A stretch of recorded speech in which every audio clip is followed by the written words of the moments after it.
नमस्कार, मैं डॉक्टर रजनी मीना, सहायक आचार्य राजनीति विज्ञान। आज की कक्षा बीए पार्ट सेकेंड ईयर के पॉलिटिकल साइंस के विद्यार्थियों के लिए आयोजित की गई है और आज हमारे अध्ययन का विषय है भारत में निर्वाचन आयोग। भारत में निर्वाचन आयोग की स्थापना 25 जनवरी 1950 को की गई थी और यह एक स्वतंत्र एवं निष्पक्ष तरीके से चुनाव संपन्न कराने वाली देश की शीर्ष संस्था है।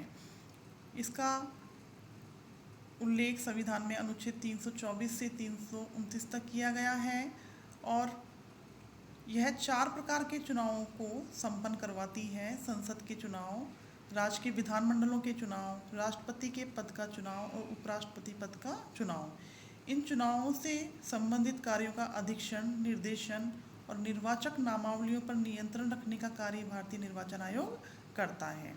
1950 से लेकर 1989 तक भारतीय निर्वाचन आयोग एक सदस्यीय रहा और 1 अक्टूबर 1989 को ये बहुसदस्यीय बना और 2 जनवरी 1990 को फिर से इसे एक सदस्यीय बना दिया गया।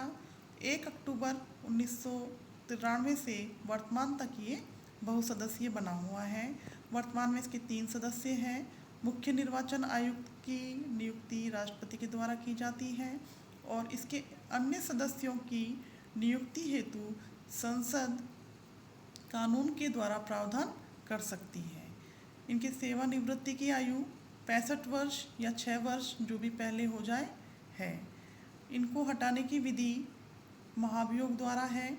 अनुच्छेद 124(4) के तहत मुख्य चुनाव आयुक्त को महाभियोग के द्वारा हटाया जा सकता है, किंतु चुनाव आयोग के अन्य सदस्यों पर ये बात लागू नहीं होती। अन्य सदस्यों को हटाने के लिए मुख्य निर्वाचन आयुक्त की सिफारिश राष्ट्रपति को की जाती है और राष्ट्रपति उन्हें बर्खास्त कर सकते हैं। यदि हम देखें कि भारत में निर्वाचन आयोग के अन्य कौन कौन से कार्य हैं, तो राजनीतिक दलों को मान्यता देना अथवा उनकी मान्यता समाप्त करना, चुनाव चिन्हों का आवंटन करना, निर्वाचन क्षेत्रों का परिसीमन करना इत्यादि कार्य निर्वाचन आयोग द्वारा संपादित किए जाते हैं। मुख्य चुनाव आयुक्त परिसीमन आयोग का अध्यक्ष होता है, इसलिए परिसीमन संबंधित कार्यों में मुख्य चुनाव आयुक्त की भूमिका महत्वपूर्ण हो जाती है।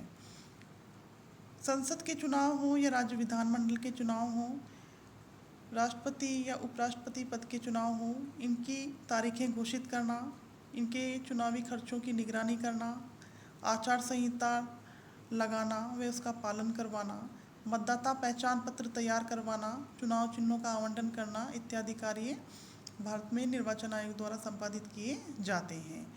निर्वाचन आयोग चुनाव करवाते समय यदि किसी विशेष स्थान पर चुनाव के अंतर्गत अनियमितताएं पाता है या फिर अवैध चुनाव कहीं पर होता है, तो निर्वाचन आयोग ऐसे स्थान के चुनाव को रद्द करवा सकता है और पुनः चुनाव की व्यवस्था कर सकता है।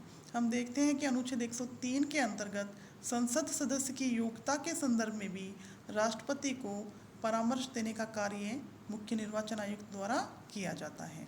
इस प्रकार से देश की विधायिकाओं के चुनाव, राष्ट्रपति और उपराष्ट्रपति पद के चुनावों को संपादित करने का कार्य भारतीय निर्वाचन आयोग द्वारा किया जाता है।